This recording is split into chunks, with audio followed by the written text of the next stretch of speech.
And back here at home, the Inspector General of Police, Kayode Egbetokun, last week said that the secretariats of all the 23 local government councils in Rivers State would remain sealed until a judgment is delivered over the tenure of local government council chairmen within the state. Now, the police chief who anchored this position on the need to maintain peace, law, and order in Rivers State made his comments during a meeting with police commanders in Abuja. And RRI security and defense correspondent Ferdinand Duroja reports on this. Rivers State is the latest epicenter of violence in the country. A breakdown of law and order over the tenure of local government council chairmen has led to the death of a police inspector and a vigilante officer who were trying to keep the peace. This is the reason the police has barricaded all local government councils in the state.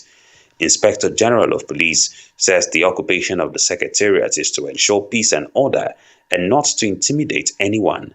He insists the Secretariat will remain closed until a court judgment on the controversy over tenure of the council chairman in the state.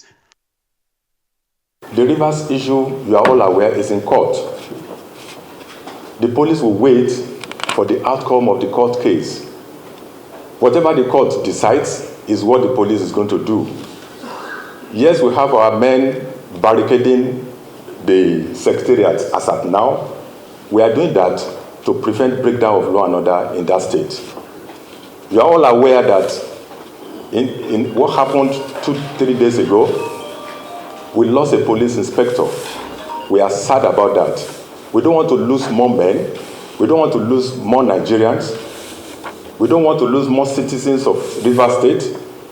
So we have a duty to prevent breakdown of law and order, and that's why we have our men taking over those secretariats. Meanwhile, the IGP has said that there is no war between the Nigeria Police Force and the Police Service Commission over the just concluded recruitment exercise.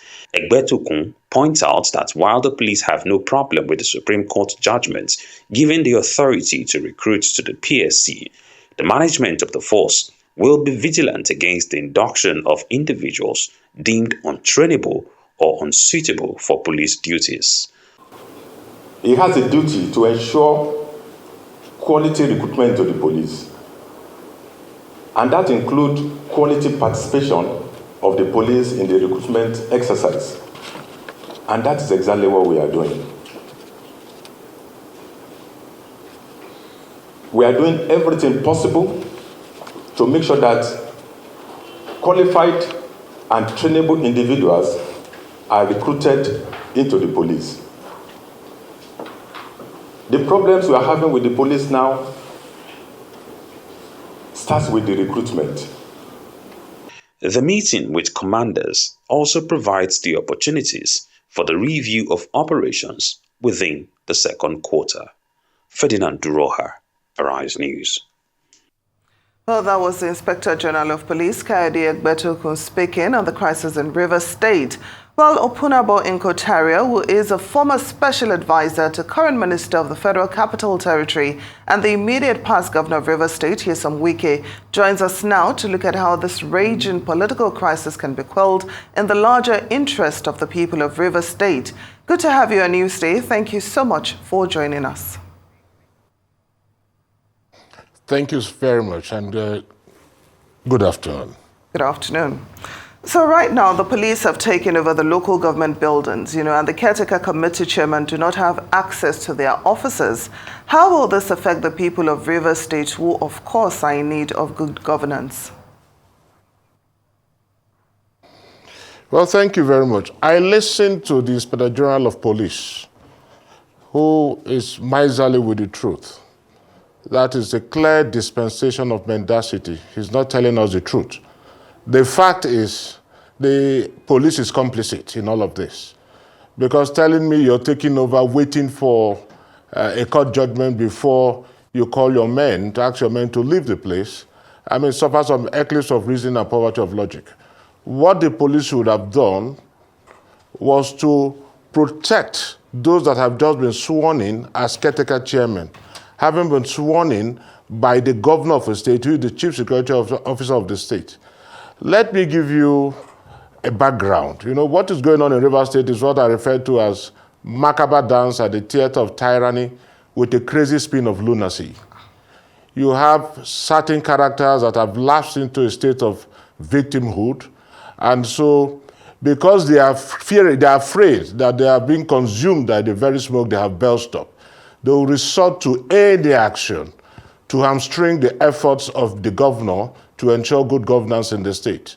Remember that the FCT minister himself at a Thanksgiving said he will continue to give the governor trouble. Quoting him, "We will continue to give the governor trouble."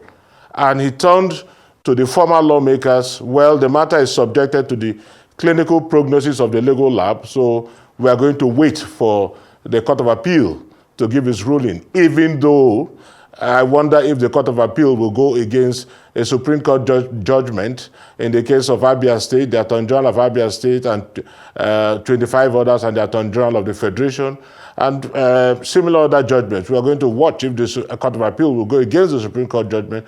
And eventually, when it gets to the Supreme Court, we are also going to watch if the Supreme Court will reverse itself.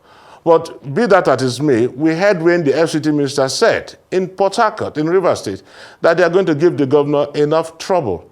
And so all you see is an intifada. What they are doing is to crank that engine of intifada to cause unrest. And even before we got to the stage we are right now, I'm talking of the crisis, the chaos so far, that has been orchestrated by the governor's detractors. Even before we got to that stage, they had already called for a state of emergency. So that will tell you the mindset of these detractors. They want to make the state ungovernable so that since they could not remove him through the legal process, through the courts, then they will declare a state of emergency and remove the governor from office. But that will not work because the Rivers people are behind the governor. And whatever it is, the governor himself has said the local government chairman should operate from anywhere. And that is to stave off the crisis because he is quite seized, he's quite aware of the plans and plots of his detractors. If he had said, "I am the chief security officer of the state, move into that place," my dear, there would have been bloodbath in Rivers State. And who would have taken the blame? The governor. Most persons will not understand that these things were being orchestrated by detractors who are not happy with the fact that their tenure ended and the governor said they should leave the office. We also, if you talk of the tenure elongation, now you have the House of Assembly purportedly made an amendment elongating the tenure of the local government chairman, which contradicts Supreme Court judgment that said you can never elongate the tenure of serving local government chairman. You cannot. Even the president, when he was the governor of Lagos State, attempted to do that. And the Supreme Court said no, making reference to the Abia State case. And now you want to elongate. Then you have a court in Rivers State, Justice Kalio. Yes. Not Kalio. I've forgotten his name. Who invalidated that law and said you cannot elongate. That the law is not in consonance with the provisions of the Constitution and is also not in tandem with the Supreme Court judgment. But they are acting and invalidated that law. Justice Q, may Lord Justice Q. And they are acting on a judgment by one Justice Bassam, who first of all admitted and declined jurisdiction in a matter. Now, jurisdiction is the fulcrum on which the adjudicating competence of a court rests. This is a judge that declined jurisdiction.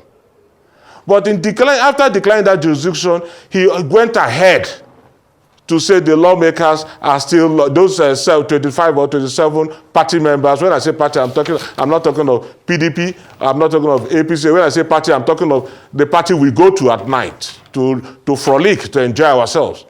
Because as far as I'm concerned, they are no longer lawmakers. Going ahead to validate their membership of the House of Assembly, having declined jurisdiction. So you find out that it's a judgment that is flustered, wobbling, in both contradiction and confusion. You say you don't have a right. You cannot adjudicate on this matter. Yet you went ahead to make a pronouncement. What does that tell you? And so the NJC should also look into that. So that is just the scenario, the synopsis of what is going on in Rivers State. So as far as I'm concerned, the police is complicit. Because if you say you want to maintain law and order, okay, take for example, armed robbers invade your house and you invite the police. The police comes and will tell you, no, both you and the armed robbers should stay off because you want to maintain law and order. I mean, it's eclipse of reason and poverty of logic. It doesn't make sense. That's why I said it's a clear dispensation of mendacity. He's not telling us, he's just being miserly with the truth. Well, And that should also be investigated. Because we are talking of local government and you're talking of the grassroots.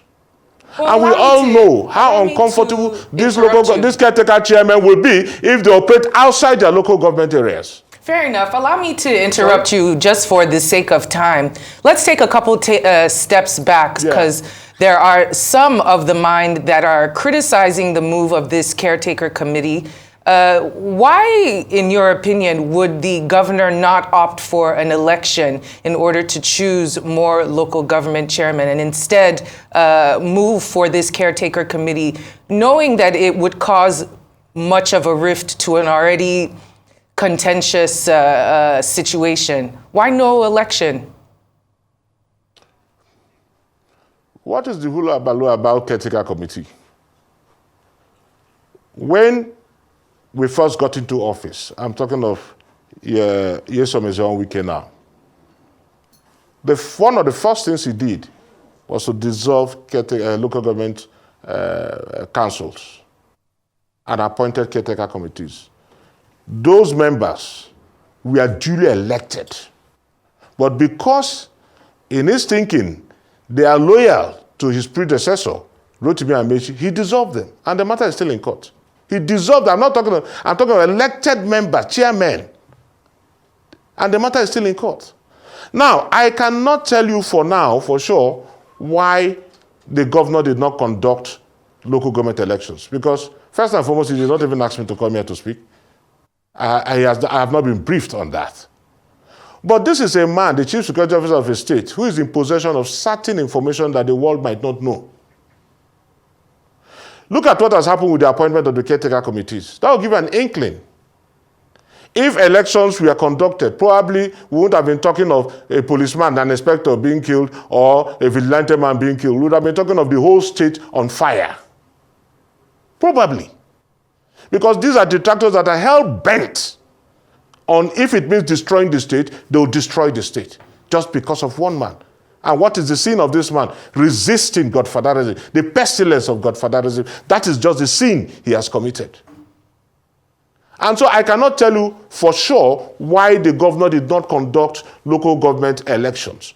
But as I speak now, maybe in another 1 month or thereabout, local government elections will be conducted. He's the chief security officer of the state. So he's in possession of information that most people might, maybe not even his deputy governor, will be aware of. Just probably the service chiefs. So he might have his own reasons.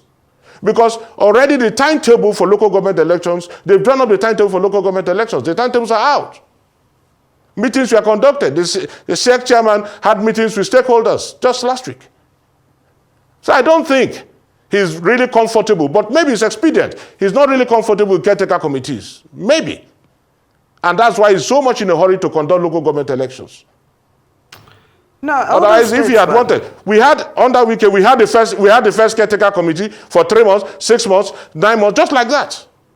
So why is it that it is in his own turn that bread will turn to stone in his own mouth? Well, of course, some people are questioning. Some people are questioning the legality of the caretaker committee. Some people are questioning it, saying it's not in our constitution. It is known. It is known that it's an aberration, caretaker committees. No doubt about that. That system is an aberration. So should we continue with the aberration because his predecessor did it? But no. Excuse me. Because the governor will not continue with the aberration, that is why they have the timetable for conduct of election drawn up. But it is just expedient. Like I told you now, okay, would we have preferred bloodbath to conduct of local government elections? That's what I'm talking about, security reports at his disposal that we might not be aware of. Look at what has just happened with the caretaker committee. That will give you an inkling. So the man probably would have just felt, well, if I conduct this now, given the overheated political engine, it might result in this. It might lead to this. It might snowball. Therefore, let me tarry a while. However, I am a Democrat, and I believe in democracy and local government, the conduct of local government elections. SEC chairman, please drop a timetable so that we can, as soon as possible, conduct the local government elections. Look, if you don't have an ulterior motive, why will the Caretaker Committee, inauguration of Caretaker Committees, pick anybody if you don't have ulterior motives? Why? Probably at worst, you would have just gone to court to challenge it. You have plethora of cases challenging one thing or the other in Rivers State. Why did you go to court to challenge it? Why must you take the laws into your hands? Why resort to self-help? These are all if no ulterior motive.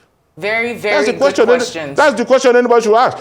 But good, for the sake of time, why not go to court to challenge it? Yes, Mr. Inko-Tariah. So the whole essence of the Intifada is to ensure that the state is ungovernable. Then they declare state of emergency. That will not happen. The police will have all problems, crises all over the country. They did not go there to barricade places, but you come to Rivers State to barricade because you're complicit. It's as simple as that. It's certainly a very tense subject. I'm not sure if you can hear me. I keep interrupting you for the sake of time because we have quite a few questions to ask you and not the whole day. How do the people of Rivers State actually truly feel about former Governor and Minister Nyesom Wike at the moment? How what? How is sentiment? How do people feel about Nyesom Wike, former Rivers State governor? How do they feel about him currently? Well, a lot of people will say, well, maybe because it's bad, but I can tell you, the support the governor has is organic. And it's a referendum of the disapproval of the leadership paradigm of the FCT minister when he was a governor. So a lot of persons who came out to protect Sim Fubara without, I will tell you the gospel truth that all my appearances, he has never told me to go and appear on his behalf. Never. And I can tell you that 90% of the persons that are appearing on his behalf or in his support have not talked with him. People just feel this is a liberation struggle. We have been emasculated for so long. So this man is a man that has come to liberate us. Hew us out of that mountain of despair. And that is the way they look at it. And that is the kind of support he has. All right, thank you very much, Mr. Opunabo Inko-Tariah, former special advisor to former Governor Nyesom Wike. Thank you so much for joining us on Newsday.